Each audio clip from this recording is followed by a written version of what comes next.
نحمده ونصلي ونسلم على رسوله الكريم أما بعد أعوذ بالله من الشيطان الرجيم بسم الله الرحمن الرحيم يا أيها الذين آمنوا توبوا إلى الله توبة نصوحا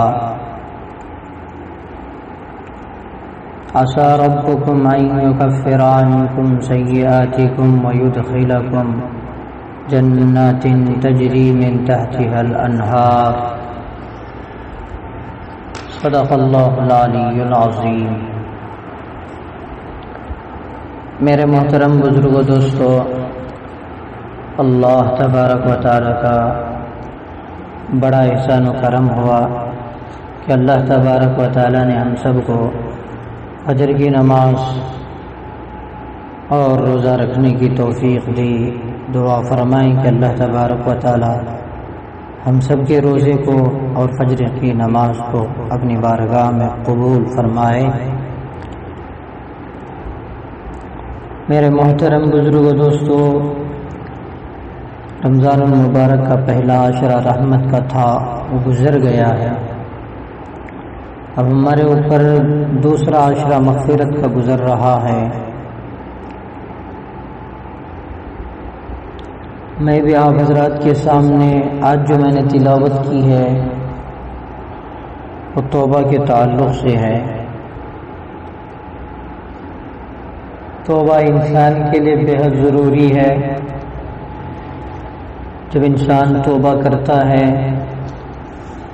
اللہ تبارک و تعالی ان کے گناہوں کو معاف کر دیتا ہے اور ان کا مقام اللہ کے نزدیک بڑھ جاتا ہے۔ ایک وقت آتا ہے کہ وہ اللہ کا ولی ہو جاتا ہے، اللہ کا برگزیدہ بندے ہو جاتے ہیں۔ انسان گناہ کرے اور توبہ نہ کرے، ایسے انسان سے اللہ تبارک و تعالی ناراض ہو جاتا ہے اور ان کی زندگی دولت کے نقشے میں رہتے ہوئے بھی جہنم بن کر رہ جاتی ہے۔ تو یہ دوسرا عشرہ مغفرت کا چل رہا ہے۔ اس میں ہم جتنا استغفار اور توبہ کریں اللہ تبارک و تعالی ہم سب کے گناہ کو معاف کرتا ہے۔ ایسے تو توبہ کا دروازہ کھلا ہوا ہے، چاہے رمضان المبارک کا مہینہ ہو یا نہ ہو، ہمارے جسم میں جب تک روح ہے ہمارے لیے توبہ کا دروازہ کھلا ہوا ہے۔ ہمارے اندر سے روح جب نکلنی شروع ہو جاتی ہے، نزع کا حالت آ جاتا ہے، سکرات کے عالم میں ہوتے ہیں، تو ہمارے لیے اس وقت جو ہے توبہ کا دروازہ بند ہو جاتا ہے۔ اللہ تعالیٰ نے ہم آپ کو موقع دیا ہے، ہم توبہ کریں، معافی مانگیں، کیونکہ رمضان المبارک کا مہینہ اللہ تبارک و تعالیٰ اپنے بندوں کے گناہوں کو مٹانے کا مہینہ قرار دیا ہے۔ جیسے آپ نے لفظ رمضان کے تعلق سے بہت ساری باتیں آپ نے سن رکھی ہیں کہ رمضان آتا ہی اس لیے ہے کہ انسان کے گناہوں کو جلا ڈالے، انسان کے گناہوں کو ختم کر ڈالے، جس کی وجہ سے اللہ تبارک و تعالی نے اپنے بندوں پر ایک مہینے کا رمضان المبارک کا مہینہ نصیب فرماتا ہے۔ اللہ کا کرم ہے، بہت سارے لوگ آئے تھے لیکن رمضان المبارک نہ ملا، رمضان سے پہلے وہ آخرت کا سفر کر چکا ہے، لیکن اللہ نے ان کے مقابلے میں ہم اور آپ کو موقع دیا ہے، ہم اور آپ کو توبہ کرنا چاہیے۔ بہرحال جو میں نے آیت تلاوت کی ہے، اللہ تبارک و تعالی نے فرمایا، اے ایمان والو توبہ کرو اللہ کی طرف صاف دل کی توبہ، امید ہے تمہارا رب اتار دے تم پر سے تمہاری برائیاں اور داخل کرے تم کو باغوں میں جن کے نیچے بہتی ہیں نہریں۔ دوسری آیت اللہ تبارک و تعالی نے فرمایا قل یا عبادی الذین اسرفوا علی انفسهم لا تقنطوا من رحمت اللہ ان اللہ یغفر الذنوب جميعا انہ هو الغفور الرحیم۔ کہہ دیجئے اے میرے حبیب، جنہوں نے زیادتی کی ہے اپنی جان پر، آس مت توڑو، نا امید مت ہو اللہ کی مہربانی سے، بے شک اللہ بخشتا ہے سب گناہ، وہ جو ہے وہی گناہ معاف کرنے والا ہے۔ حضرت ابو ہریرہ رضی اللہ تعالیٰ عنہ سے روایت ہے کہ رسول اکرم صلی اللہ علیہ وسلم نے ارشاد فرمایا کہ بلا شبہ جب مومن بندہ گناہ کرتا ہے تو اس کے دل پر سیاہ داغ دھبا لگ جاتا ہے، پس اگر توبہ استغفار کر لے تو اس کا دل صاف ہو جاتا ہے، اگر گناہ زیادہ کر لے تو یہ سیاہ داغ بھی بڑھتا جاتا ہے یہاں تک کہ اس کے دل پر چھا جائے گا۔ یہی وہ زنگ ہے جس کے بارے میں اللہ تعالی نے فرمایا ان کے اعمال نے ان کے دلوں پر زنگ لگا دیا ہے۔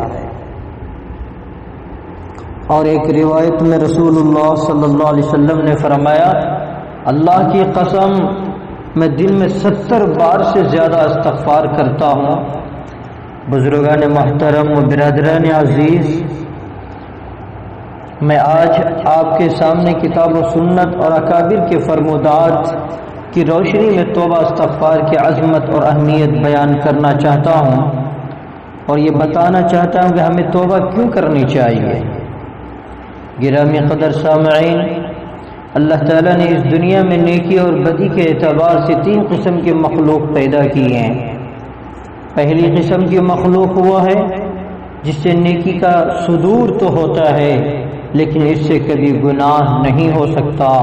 یہ نورانی مخلوق فرشتے ہیں جن کے بارے میں رب کریم فرماتے ہیں لا یعصون اللہ ما امرهم ویفعلون ما یؤمرون، نافرمانی نہیں کرتے اللہ کی جو بات فرمائے ان کو، اور وہی کام کرتے جو ان کو حکم ہو۔ فرشتے کبھی گناہ نہیں کرتے، فرشتوں کے اندر بدی کی صلاحیت ہی نہیں ہے، وہ گناہ کر ہی نہیں سکتے، وہ تو نور ہی نور ہے، ظلمت اور وہاں بالکل گزرنے ہی نہیں۔ دوسری قسم کی وہ مخلوق ہے جس کے اندر نیکی کی صلاحیت بھی ہے اور بدی کی بھی صلاحیت ہے، یہ مخلوق انسان اور جن ہے۔ کتنا ہی بدکار انسان کیوں نہ ہو، اس کے اندر نیکی کی صلاحیت بھی ہوتی ہے۔ یہ الگ بات ہے کہ کثرت گناہ کی وجہ سے یہ صلاحیت زد آلود ہو جاتی ہے اور نیکی کے جذبات دب جاتے ہیں۔ کتنا ہی نیک انسان کیوں نہ ہو، اس کے اندر گناہ کی صلاحیت بھی ہوتی ہے۔ انبیاء کرام علیہم السلام کے سوا کوئی فرد بشر ایسا نہیں ہے یہ دعویٰ کر سکے کہ میں نے کبھی گناہ کیا ہی نہیں۔ بعض صحابہ کرام رضی اللہ تعالیٰ عنہم اجمعین تک سے گناہ کا صدور ہوا، مگر انہوں نے اس طرح توبہ کی کہ ان کی توبہ پر ہزاروں اور لاکھوں نیکیوں کو قربان کیا جا سکتا ہے، اور رب کریم نے انہیں رضی اللہ عنہم ورضوا عنہ کا دائمی سرٹیفکیٹ عطا فرما دیا۔ اسی لیے ہمارے لیے یہ جائز نہیں کہ ہم ان میں سے کسی کی بھی خطاؤں پر انگلی اٹھائیں جب ان کا رب ان سے راضی ہے اور وہ اپنے رب سے راضی ہے، تو ہم کون ہیں کہ طعن و تشنیع کی زبانیں دراز کرنے والے۔ جب صحابہ کرام رضی اللہ تعالیٰ عنہم اجمعین تک سے گناہ ہو سکتا ہے تو ہم کون ہیں کہ ہم سے کبھی گناہی سرزد نہ ہو، مگر مایوس ہونے کی ضرورت نہیں ہے، کیونکہ موت کی علامت شروع ہونے سے پہلے تک ہر انسان کے لیے توبہ کا دروازہ کھلا ہوا ہے۔ ترمذی شریف میں حضرت عمر بن خطاب رضی اللہ تعالیٰ عنہ سے روایت ہے کہ اللہ تعالیٰ بندے کی توبہ قبول کرتا ہے جب تک غرغرہ کی حالت نہ ہو جائے، لیکن موت کی واضح علامات شروع ہونے کے بعد در توبہ بند ہو جاتا ہے۔ اس حالت میں تو فرعون نے بھی توبہ کی تھی مگر اس کی توبہ قبول نہ ہوئی۔ جب وہ ڈوبنے لگا تو اس نے کہا تھا انہ لا الہ الا الذی آمنت بہ بنو اسرائیل وانا من المسلمین، یقین کر لیا میں نے کوئی معبود نہیں مگر جس پر کہ ایمان لائے بنی اسرائیل اور میں ہوں فرما برداروں میں۔ لیکن جواب آیا الآن وقد عصیت قبل وکنت من المفسدین، اب یہ کہتا ہے اور تو نافرمانی کرتا رہا اس سے پہلے اور رہا گمراہوں میں، تیری گردن تو کبھی جھکتی ہی نہیں تھی، تجھے تو اپنے اقتدار اور مادی طاقت پر بڑا ناز تھا نا، تم تو ربوبیت کے دعوے دار تھے نا، اور انسانوں کو رزق رسانی کے ٹھیکیدار بنتے تھے نا، موسیٰ علیہ السلام کی دعوت کو تم حقارت سے ٹھکرا دیا کرتے تھے، اب جب کہ عذاب کی گرفت میں آ چکے ہو اور تمہیں موت آنکھوں کے سامنے دکھائی دے رہی ہے، اب توبہ کر رہے ہو، اس وقت کی توبہ ہرگز قبول نہیں۔ تو میرے دوستو، غرغرہ کی کیفیت ظاہر ہونے کے بعد تو توبہ قبول نہیں ہوتی، لیکن اس سے پہلے ہر گناہ کے در توبہ کھلا ہوا ہے اور اسے پکار پکار کر کہا جا رہا ہے، باز آ ہر آچا ہستی باز آ ہر آچا ہستی باز آ، گر کافرو گبر بت پرستی باز آ، ادھر گئے مدر گئے نومیدی نیس، گر صد بار توبہ شکستی باز آ۔ رحیم و کریم آقا اپنے گناہ گار بندوں کو بڑے پیار کے انداز میں خطاب کرتے ہوئے فرماتے ہیں، یا عبادی الذین اسرفوا علی انفسہم لا تقنطوا من رحمت اللہ، اے میرے گنہگار بندو، تمہیں میری رحمت سے مایوس ہونے کی ضرورت نہیں ہے، تم خطا کار ہو، گناہوں میں زندگی کی قیمتی ماہ اور سال بسر کر چکے ہو، مگر ہو تو میرے ہی۔ دنیا والے ممکن ہے تم سے نفرت کریں، وہ تمہیں دیکھ کر نفرت سے منہ موڑیں گے، حقارت سے کہیں گے یہ چور ہے، حقارت سے کہیں گے یہ ڈاکو ہے، حقارت سے کہیں گے یہ زانی ہے، حقارت سے کہیں گے یہ شرابی ہے، حقارت سے کہیں گے بے نمازی ہے، حقارت سے آپ کو کیا سے کیا نہیں کہہ دیتے ہیں، مگر میرے در پر ندامت کے ساتھ توبہ کے لیے آؤ گے تو میں تمہیں تانے نہیں دوں گا، تمہاری حکم عدولیہ نہیں جتلاؤں گا، بلکہ تمہیں آغوش رحمت میں ڈھانپ لوں گا۔ 90 سال کا وہ بوڑھا انسان جس نے زندگی میں اپنے مولا کے سامنے ایک سجدہ نہ کیا ہو، اس کی زندگی کا ہر لمحہ اپنے مالک کی نافرمانیوں میں گزرا ہو، اس کے نام اعمال میں ایک بھی نیکی نہ ہو، اور پھر وہ وقت آ جائے کہ پیری سے کمر میں خم آ جائے، بڑھاپے کی وجہ سے کمر جھک جائے، سر پر سفیدی چھا جائے، ہاتھوں میں دم نہ رہے، بینائی کمزور پڑ جائے، شنوائی میں ثقل آ جائے، ٹانگوں میں لڑکھڑاہٹ آ جائے، زبان بھاری ہو جائے، دماغ کام کرنا چھوڑ دے، محبت کا دم بھرنے والی بیوی داغ مفارقت دے جائے، دوست احباب بے وفا ہو جائے، اپنے بچے بوڑھے ابا جان کو عضو فضول سمجھنے لگیں، یہ لٹا پٹا اور ٹھکرایا ہوا بوڑھا جب ہر ایک سے کٹ کر ہر طرف سے مایوس ہو کر دل میں خوف خدا لیے ہوئے، گناہوں کا بوجھ اٹھائے ہوئے، ندامت کے جذبات دل میں لیے ہوئے، توبہ کا عزم مصمم کیے ہوئے، جھکی ہوئی کمر کے ساتھ لاٹھی ٹیکتے ہوئے اللہ کے گھر کی طرف آتا ہے اور وہاں سر نیاز جھکا کر اپنے مالک کو پکارتا ہے، اے خالق و مالک، میں زندگی زندگی کی قیمتی 90 بہاریں گوا کر لٹ لٹا کر تیرے در پر حاضر ہوا ہوں، میرے پاس سوائے گناہ کے کچھ نہیں ہے، مجھے سب نے ٹھکرا دیا، مگر اے مالک تو مالک الملک تو نہ ٹھکرانا۔ خاموش جواب آتا ہے، اے گنہگار بندے، تو نے آنے میں ضرور دیر کر دی ہے، مگر میری مغفرت میں دیر نہیں ہوگی۔ اس در پر آنے والوں کو ٹکرایا نہیں جاتا، گناہوں کی غلاظت میں آلودہ انسانوں کو دھتکارا نہیں جاتا، ان سے نفرت نہیں کی جاتی، ان کی غلطیوں کو گنوایا نہیں جاتا۔ تیرے گناہ بہت صحیح، مگر میری رحمت کا تو کوئی ٹھکانہ ہی نہیں، مجھے تو یوں بھی سفید بالوں سے حیا آتی ہے، جا میں نے تجھے معاف کر دیا، بلکہ میں نے تیری سچی توبہ کی وجہ سے تیرے 90 سال کے گناہوں کو نیکیوں سے بدل دیا۔ وہ دل شکستہ بوڑھا جو گناہوں کا انبار لے کر آیا تھا، اب نیکیوں کا بارے گرا لے کر واپس پلٹتا ہے۔ فرمان باری تعالی ہے، إِلَّا مَن تَابَ وَآمَنَ وَعَمِلَ صَالِحًا فَأُولَئِكَ يُبَدِّلُ اللَّهُ سَيِّئَاتِهِمْ حَسَنَاتٍ وَكَانَ اللَّهُ غَفُورًا رَحِيمًا۔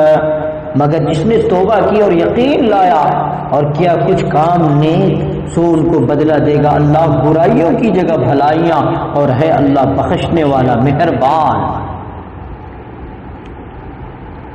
آپ لوگوں کے سامنے ایک واقعہ سناتا ہوں۔ اللہ تعالیٰ گناہوں کو معاف کرنے بلکہ گناہوں کو نیکیوں سے بدلنے پر قادر ہے، یقیناً قادر ہے۔ تو مجھے کہنے دیجئے، ایک عجیب بات کہہ رہا ہوں، لیکن اگر آپ سنجیدگی سے غور کریں گے تو میری بات کی تصدیق کریں گے۔ وہ یہ کہ بعض اوقات گناہ بالواسطہ اللہ کو راضی کرنے کا سبب بن جاتا ہے، اور کبھی کبھی نیکی بالواسطہ اللہ تعالیٰ سے دوری کا سبب بن جاتی ہے۔ آپ کو یقیناً میری بات پر حیرت ہوئی ہوگی، آپ کہیں گے کہ گناہ غلاظت ہے، نجاست ہے، ظلمت ہے، اندھیری ہے، شر ہے، اور کیسے اللہ کے قرب کا ذریعہ بن سکتا ہے، اور نیکی طہارت ہے، خوشبو ہے، نور ہے، خیر ہی خیر ہے، وہ کیسے رب کریم سے دوری کا سبب بن سکتی ہے؟ میرے دوستو، میرے بزرگوں، میری بات کو غور سے سن لیں۔ جب کوئی شخص گناہ کا ارتکاب کرنے کے بعد اس پر نادم ہو جاتا ہے، اسے یہ احساس ستانے لگتا ہے کہ میں نے اپنے مالک کی نافرمانی کی، میں غلام ہوں وہ آقا ہے، میں مرزوق ہوں وہ رازق ہے، میں مخلوق ہوں وہ خالق ہے، میں منعم علیہ ہوں وہ منعم ہے، مجھ پر اس کے انعامات اور احسانات کی کوئی حد ہی نہیں، پھر میں نے اس کے حکم عدولی کیوں کی؟ میں قیامت کے دن کیا جواب دوں گا؟ میں عذاب علیم و عظیم کو کیسے برداشت کروں گا؟ میں حضور اکرم صلی اللہ علیہ وسلم کیسے منہ دکھاؤں گا؟ جب ان احساسات و جذبات کے ساتھ وہ اپنے مالک کو پکارتا ہے اور آنکھوں سے اشک ندامت بہاتا ہے تو اس کے آنسو زمین پر گرنے سے قبل ہی بارگاہ صمدیت میں قبول ہو جاتے ہیں، اور ان آنکھوں پر جہنم کی آگ حرام ہو جاتی ہے۔ اور کیا عجب اگر وہ اپنی توبہ پر قائم رہے، کیا عجب اگر وہ اپنی توبہ پر قائم رہے تو صرف اس کی آنکھوں پر ہی نہیں، اس کے پورے وجود پر آگ حرام ہو جائے۔ اللہ تعالیٰ کا فرمان ہے، وَإِذَا جَاءَكَ الَّذِينَ يُؤْمِنُونَ بِآيَاتِنَا فَقُلْ سَلَامٌ عَلَيْكُمْ كَتَبَ رَبُّكُمْ عَلَى نَفْسِهِ الرَّحْمَةَ أَنَّهُ مَنْ عَمِلَ مِنكُمْ سُوءًا بِجَهَالَةٍ ثُمَّ تَابَ مِن بَعْدِهِ وَأَصْلَحَ فَأَنَّهُ غَفُورٌ رَّحِيمٌ۔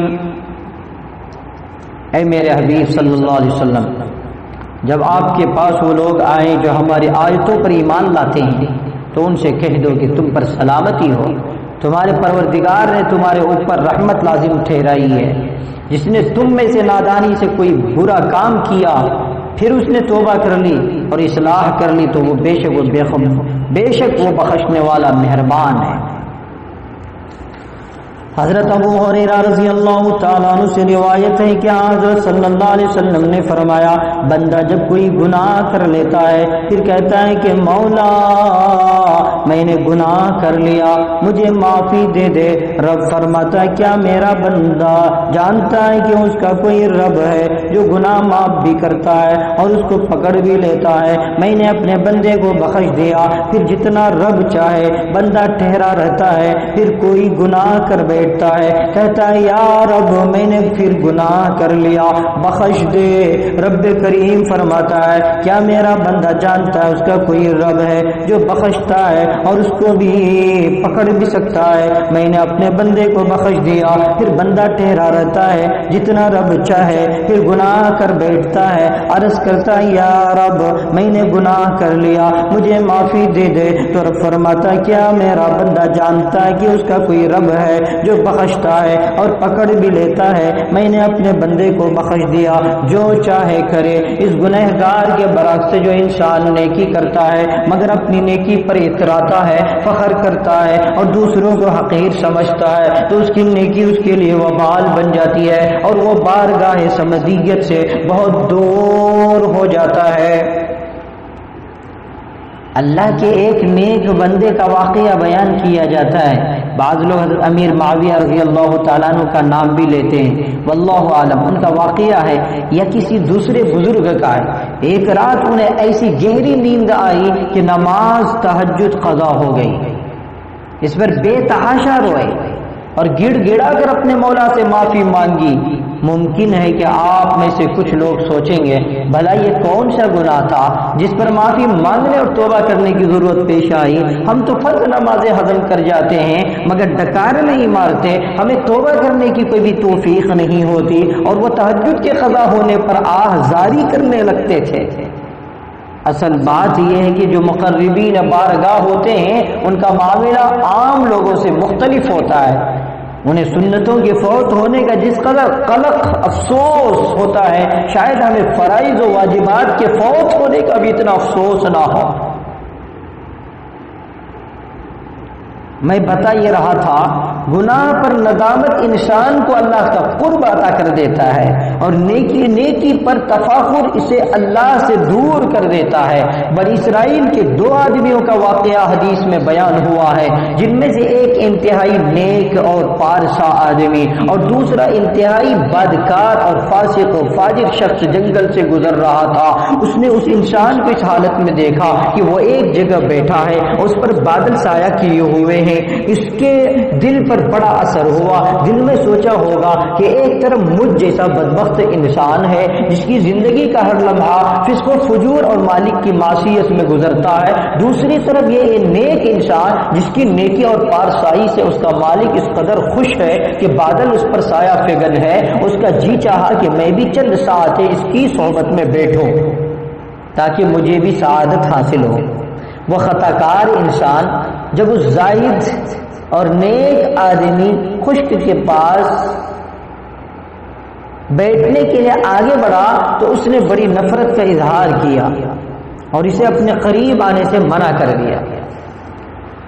آواز آئی آج سے تم دونوں اپنی زندگی کا آغاز نئے سرے سے کرو۔ اے زاہد، شب زندہ دار تیرے تکبر اور دوسروں کو حقیر سمجھنے سے تمہاری نیکیوں کو برباد کر دیا، تمہاری اچھائیاں ختم ہو گئی۔ اے خطا کار انسان، تیرے عجز انکساری کی وجہ سے ہم نے تمہارے گناہوں کو معاف کر دیا، لہذا تم دونوں اپنی زندگی نئے سرے سے شروع کرو۔ نہ اس کے اعمال نامے میں نیکیاں رہی اور نہ اس کے اعمال نامے میں برائیاں رہی، دونوں کا رجسٹر صاف ہو گیا ہے۔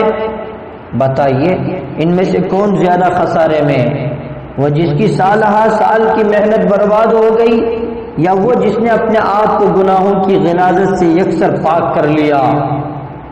ہمیں گناہوں سے بچنا تو ضرور چاہیے، لیکن گناہوں کی کثرت کی وجہ سے مایوس بھی نہیں ہونا چاہیے، بلکہ ہر وقت اپنے مالک حقیقی رحمت پر نظر رہنی چاہیے، جو اس قدر رحیم ہے، کبائر سے بچنے کی وجہ سے صغائر کو از خود معاف کر دیتا ہے۔